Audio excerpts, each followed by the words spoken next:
Bonjour à tous. Voilà, aujourd'hui je vais essayer de réparer une énième Senseo, parce que j'en ai déjà beaucoup réparé.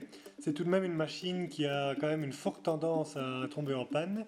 J'ai d'ailleurs eu l'occasion d'en récupérer pas mal, ce qui me vaut d'avoir d'ailleurs pas mal de pièces de rechange. Bon, malheureusement, c'est pas les pièces qui cassent le plus que j'ai en stock, mais ça peut toujours servir. Alors a priori, elle a l'air de fonctionner, Ici, elle indique qu'il n'y a pas d'eau, parce que j'ai pas mis le réservoir.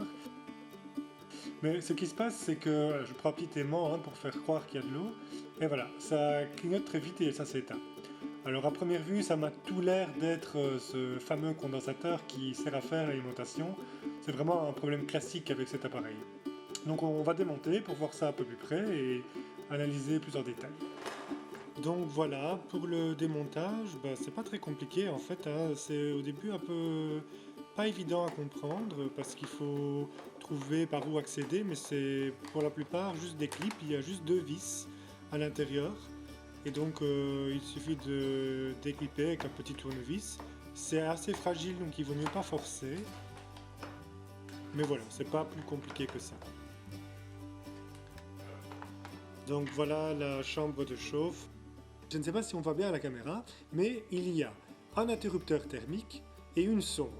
Ce qui fait que, normalement, l'électronique avec la sonde peut gérer elle-même la température de chauffe de l'eau. Il y a une sécurité, qui est l'interrupteur thermique, qui n'a pas l'air très judicieusement placé vu qu'il est au-dessus et qu'on peut supposer que si le niveau de l'eau n'arrive pas exactement jusqu'au-dessus, il n'y a pas vraiment le contact et la liaison thermique qu'il devrait y avoir. Je vais en reparler d'ailleurs après parce que c'est vraiment une preuve d'obsolescence programmée dans cet appareil. Mais continuons le démontage. Oui, alors pour accéder à la partie électronique, il faut tout démonter parce que c'est juste ici en dessous. Ici, il y a les deux vis Torx.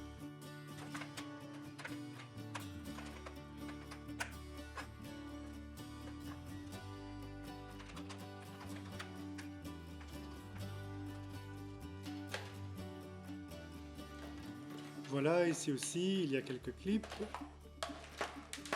Voilà. Et on arrive à la partie électronique. Ah ben voilà. Donc voilà.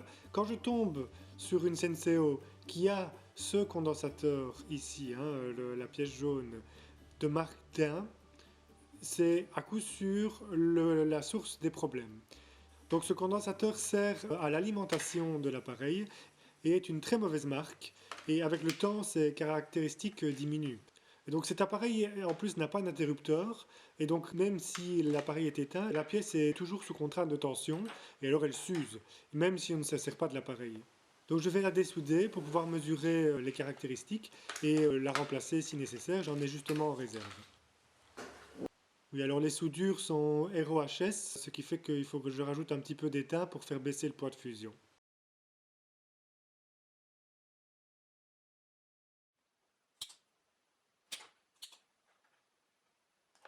Voilà, mesurons maintenant la capacité de ces condensateurs. Ah oui, voilà, donc vous voyez 68 nanofarads, là où en fait il devrait en avoir 470. C'est même à se demander comment est-ce que l'appareil s'allumait encore. C'est à peine 15% de ce qu'il faudrait que la pièce ait comme capacité, c'est vraiment rien du tout. D'ailleurs, voilà, ici je teste avec la nouvelle pièce.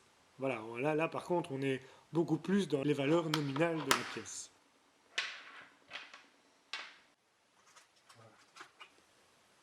Et pendant que je remonte, je voudrais revenir un instant sur cette fameuse chambre de chauffe. C'est donc pour moi la meilleure preuve d'obsolescence programmée de cet appareil, au-delà du problème électronique qu'on vient de voir. Parce que ce qu'on ne voit pas, au-delà des sécurités apparentes, c'est qu'à l'intérieur même du tube de la résistance, et donc c'est scellé et c'est impossible de le remplacer, il y a un fusible thermique. Et ce fusible thermique, calculé tout juste, il ne faut pas grand-chose, je vous le mets dans le mille, va sauter avant même que l'interrupteur thermique se déclenche. Il suffit d'un petit peu d'air dans la chambre de chauffe, la pièce est foutue. Il faut remplacer la chambre de chauffe et il faut presque le prix de la machine.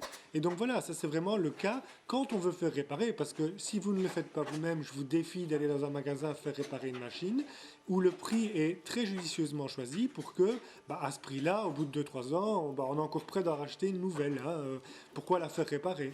Et donc pour ces raisons-là, moi je trouve que c'est vraiment une machine de merde, voilà. Enfin bon, estimons-nous heureux qu'on peut encore ouvrir la machine et essayer de faire quelque chose. Quand les fabricants se mettront à couler tout dans de la résine, là on pourra vraiment plus rien faire, hein.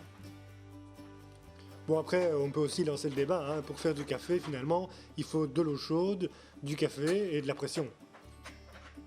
Il n'y a pas besoin d'aller mettre tant d'électronique dans une machine à café, hein. C'est sympa d'avoir des boutons qui clignotent, des timers, des auto-off et tout ce qu'on veut. Et à un moment donné, on est complètement dépendant de cette technologie qui n'est pas faite pour être réparée. Enfin bon, c'est pas le sujet de la vidéo. J'en referai peut-être une à l'occasion quand j'aurai à nouveau une de ces chambres de chauffe cassées où je montrerai exactement à l'intérieur où ça se trouve, ce fusible thermique. Voilà. Donc c'est remonté, bon ça reste déjà allumé, mais avant toute chose je vais déjà lancer la pompe en appuyant sur les deux boutons en même temps, parce que pour les raisons que j'ai expliquées, si jamais il y a de l'air dans la chambre de chauffe, il ne faut pas faire sauter le fusible. Et apparemment j'ai bien fait de le faire parce que ça ne vient pas tout de suite. Voilà, c'est en train de chauffer l'eau.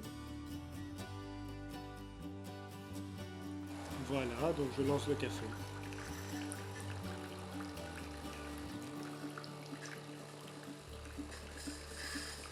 C'était donc bien ça. Donc vous voyez, hein, c'était une simple pièce, ça m'a coûté 50 cents pour réparer cette machine qu'on considérait bonne pour la poubelle, hein. Donc mission accomplie. Sur ce, je me ferai bien un petit café.